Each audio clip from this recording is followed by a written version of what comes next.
পর থেকে হবে। আমরা কোথায় পয়সা খরচ করে তাকে টাকা ছাড়া মানুষ নাই সেটা কিসের আলেম তারা ওইভাবে বলতে হবে টাকা ছাড়া মানুষ নাই সকালবেলা টাকা পাঠান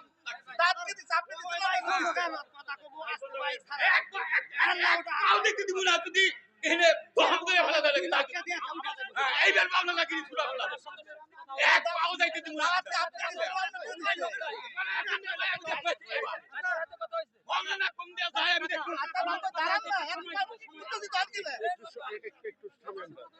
বানাইছে ছবি বানাইছে তাদের মুখে দাড়ি আছে তাদের মাথায় টুপি আছে তাদের গায়ে পাঞ্জাবি আছে কোন মানুষের মুখে জুতো নিক্ষেপ করা হয় নাই জুতোটা নিক্ষেপ করা হয়েছে আল্লাহ রাসূলের সুন্নতের উপরে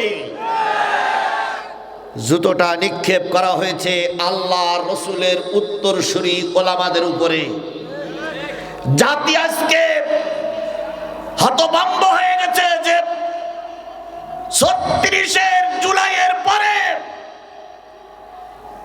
ঢাকা বিশ্ববিদ্যালয়ের প্রশাসনের সামনে আলেমদের মুখে জুতো মারে প্রশাসন যদি সঠিক সিদ্ধান্ত নিতে ব্যর্থ হয় আবার কিন্তু ২৪ গণ আন্দোলনের মতন মানুষ রাস্তায় নামতে বাধ্য হবে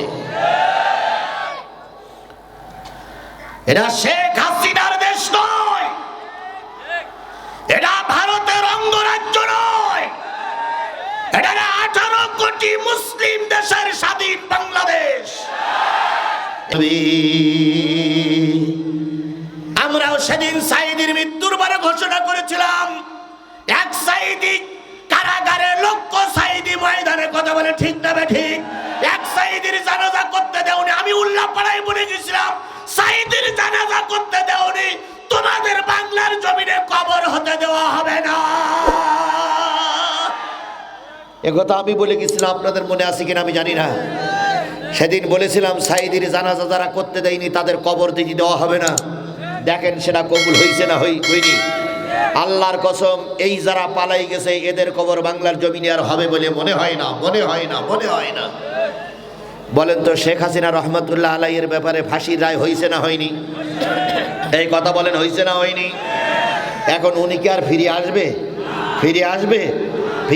এখন ওনার ফাঁসির রায় যদি উনি মাফ করতে চান তাহলে এসে আবার হাইকোর্টে নিজের সশরীরে এসে কি করতে হবে আপিলি করতে হবে আপিলি করার পরে যদি হয় তাহলে হবে আর একটা পদ্ধতি উকিলিরা বের করেছে বলবো সে পদ্ধতিটা হলো উকিলিরা বলতেছে বাংলাদেশে এই পর্যন্ত স্বাধীন হওয়ার পর থেকে কোনো মেয়ে লোকের ফাঁসি দেওয়া হয়নি মেয়ে লোকের ফাঁসি দেওয়ার মতন মঞ্চ আমাদের দেশে নাই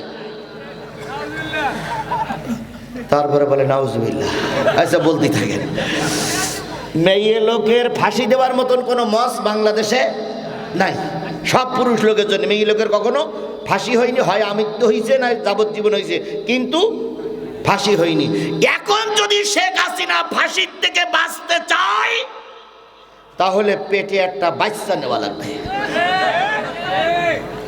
এটা কিন্তু আমার বক্তব্য না উকিলদের বক্তব্য উকিলেরা বলেছে পেটে যদি একটা বাচ্চা নিতে পারে তাহলে বাচ্চার দোহাই দিয়ে ওনার ফাঁসিটা মাফ হয়ে যেতে পারে তাই আজকে বাংলাদেশের থেকে একটা রব উঠেছে ম্যাডাম আপনি গেছেন দুলাভাইয়ের বাড়ি দয়া করে কোনো হিন্দু ডেকে দুলাভাইয়ের সঙ্গে কাজটা সেরে নেন পেটে একটা বাচ্চা নেন ফাঁসির কাজটার থেকে বেঁচে যাবেন এই ছাড়া আর বাঁচার কোনো সুযোগ নাই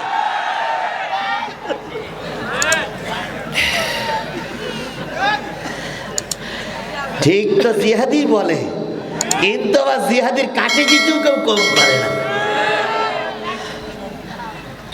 আল্লাহ আমাদের সহি বুঝদান করুক আল্লাহ নবী আহতাব কিসের কথা বলার কারণে এই কথা বলেন কিসের কথা বলার কারণে নবীজি ঘরের ভিতরে সেবা শুশ্রূষা নিচ্ছেন নবীর একজন প্রিয় চাচা ছিলেন নাম তার আমির হামজা কি নাম আরো জোরে বলেন কি নাম আমির হামজা বাড়িতে ছিলেন না ছিলেন তিনি সফরে কিছুক্ষণ পরে সফর থেকে শিকার থেকে ফিরে এসে শুনলেন মুহাম্মদকে মেরেছে আবু জেহেল। আবু জেহেলকে খুঁজতে শুরু করলো, খুঁজতে খুঁজতে কাবার চত্বরে যে আবু জেহেলের পেয়ে গেল। এবার আমির হামজা বলতেছে, আবু জেহেল তুমি আমার ভাতিজাকে মেরেছো, ভাতিজা কি অন্যায় করেছে? অন্যায় আর কিছু না, অন্যায় একটাই। কার কথা বলে? ওয়ামা নাকামু মিনহুম ইল্লা আইয়ুমিনু বিল্লাহিল আজিজিল হামিদ। তাদের দোষ একটাই, তারা মহাপরাক্রমশালী, আল্লাহর বিধান চালু করার কথা বলে, এছাড়া আর তাদের কোনো দোষ ছিল না। কথা বলেন ঠিক না বেঠিক? এবার আমির হামজা ডাক দিয়ে বলল, আবু জেহেল কয়টা মেরেছো? কয় তিনটা। কয় তিনটা আঘাত দেবার জন্য তৈরি হও।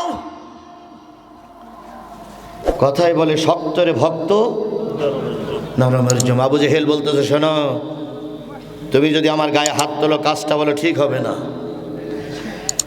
আমির হামজা বলতেছে, মোহাম্মদের মেরেছো, এখন ঠিক বিঠিক বুঝি না, পাল্টা আক্রমণ হবে।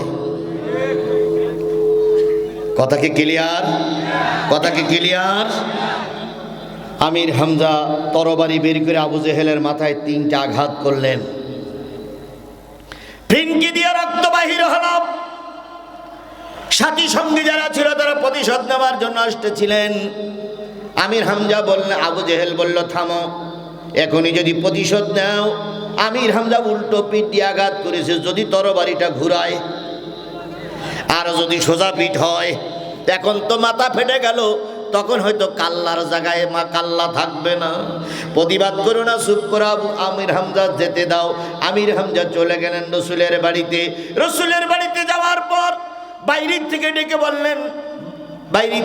বললেন, ভাতিজা প্রতিশোধ নিয়ে এসেছি। এবার ভাতিজা বাইরে এসে বললেন, চাচা কি প্রতিশোধ নিলেন? কয় তিনটের বিনিময়ে তিনটে দিয়ে আসছি। এবার নবীজি বললেন, ও চাচা, বাড়ির প্রতিবাদে বাড়ি না দিয়ে যদি আপনার মুখে কালেমা শুনতাম, আমার জীবনটা ধন্য হতো, আল্লাহ আপনার পরে খুশি হতেন। আমির হামজা বললেন, তুমি কালেমা পড়লে, আমি কালেমা পড়লে তুমি যদি খুশি হও, আমার বৌমা খাদিজাকে সাক্ষী রেখে, আল্লাহকে সাক্ষী রেখে, তোমাকে সাক্ষী রেখে ঈমানের কালেমা পড়ে নিলাম, লা ইলাহা ইল্লাল্লাহু মুহাম্মাদুর। তাহলে রসুলকে ক্ষমায় বিশ্বাসী ছিল না প্রতিশোধে বিশ্বাসী ছিল? এই কথা বলেন, ক্ষমায় বিশ্বাসী না প্রতিশোধে বিশ্বাসী? আমরাও যারা ইসলামের পক্ষে তারাও সবাই ক্ষমায় বিশ্বাস করি। কথা বলেন ঠিক না বেঠিক? সুতরাং আজকে কারোর পরে আমাদের ঠিক তো সব সময় থাকে, বেঠিক থাকলাম কোন সময়? জিহাদি গত 17 বছরও ঠিক ছিল, এখনো ঠিক আছে। কথা বলেন ঠিক না বেঠিক? গত 17 বছরের জীবনের ঝুঁকি নিয়ে কথা বলেছি, আর এখন তো পরিবেশ সব আমাদের অনুকূলে। কথা বলেন, কথা বলেন, কথা বলেন।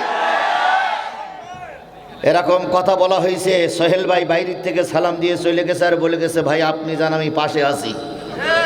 কারণ ওখানে গেলে একদল যুবকেরা সেই আলেমদের প্রতিকৃতিতে, আলেমদের ছবির পরে জুতো নিক্ষেপ করতেছে। আর ঢাকা বিশ্ববিদ্যালয়ের প্রশাসন এইটা দেখতেছে, কিছুই বলতেছে না। যে আলেমদের প্রতিকৃতি